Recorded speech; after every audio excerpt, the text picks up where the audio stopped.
Hello बच्चों, let's read this question. The question says let delta is equals to 1x x square 1 x square 1. Then option A 1 plus x cube is a factor of delta. Determine delta. Option B 1 minus x cube square is a factor of delta. Option C delta x is equals to 0 has 4 real roots. Option D delta 1 is equals to 1.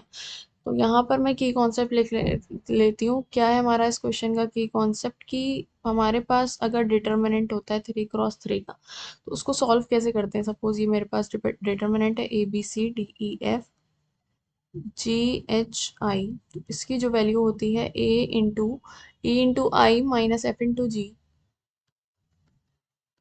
Minus B into D into I minus F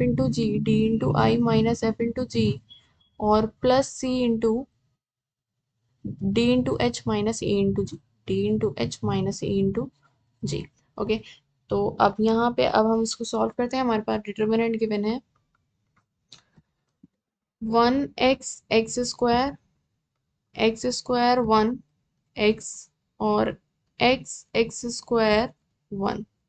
okay.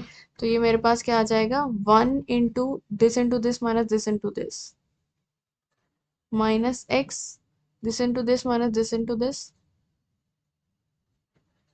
Okay. फिर plus x square और this into this minus this तो x की power 4 minus x. तो यहाँ से मेरे पास ये value बनेगी 1 माइनस एक्स क्यूब और ये तो जीरो हो जाएगा. X square minus x square, यहाँ से हम एक्स कॉमन ले लेंगे तो ये हो जाएगा एक्स, ये एक्स क्यूब हो गया और ये हो जाएगा एक्स क्यूब माइनस 1. तो इसमें से मैं क्या कर सकती हूँ कि 1 माइनस एक्स क्यूब है यहाँ पर और फिर प्लस एक्स क्यूब माइनस 1. तो हम इसको वो कर लेते हैं 1 माइनस एक्स क्यूब और माइनस कॉमन लेकर 1 माइनस एक्स क्यूब. तो यहाँ से ये आ जाएगा 1 माइनस एक्स क्यूब बाहर और 1 minus x cube which is equals to 1 minus x cube का स्क्वायर. तो डिटर्मिनेंट की जो वैल्यू हो गई है determinant of x is equals to 1 minus x cube का स्क्वायर. तो जब ये इसकी वैल्यू ये है तो मतलब ये इसका फैक्टर हो गया. सो 1 माइनस एक्स क्यूब का square is factor of determinant of x का फैक्टर हो गया क्योंकि इसके बराबर है. हम इसको डिवाइड करेंगे तो हमारे पास ये पूरा कैंसिल आउट हो जाएगा.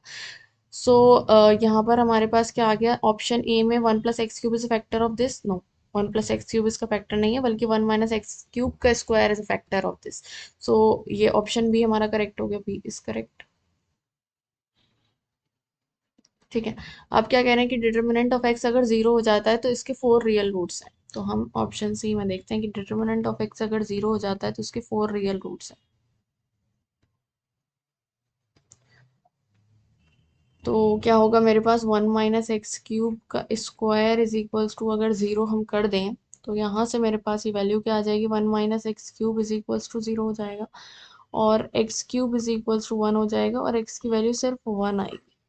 4 रियल रूट्स नहीं आएंगे हमारे पास, सिर्फ एक ही आ रहा है 1. सो ये भी हमारा इनकरेक्ट हो गया ऑप्शन सी. ठीक है. अब ऑप्शन डी में क्या कह रहे हैं कि डिटर्मिनेंट ऑफ 1 की वैल्यू 1 के बराबर है. तो लेकिन हमारे पास डिटर्मिनेंट ऑफ एक्स है क्या 1 माइनस एक्स क्यूब का स्क्वायर. तो determinant of 1 is equals to 1 minus 1 square is equals to 0 आ रहा है which is not equals to 1. So option D भी हमारा इनकरेक्ट है. सिर्फ करेक्ट कौन सा ऑप्शन है B. So the final answer is B 1 minus x cube का whole square as a factor of determinant is correct option. So the final answer is option B. Hope you understood it well. Best of luck. Thank you.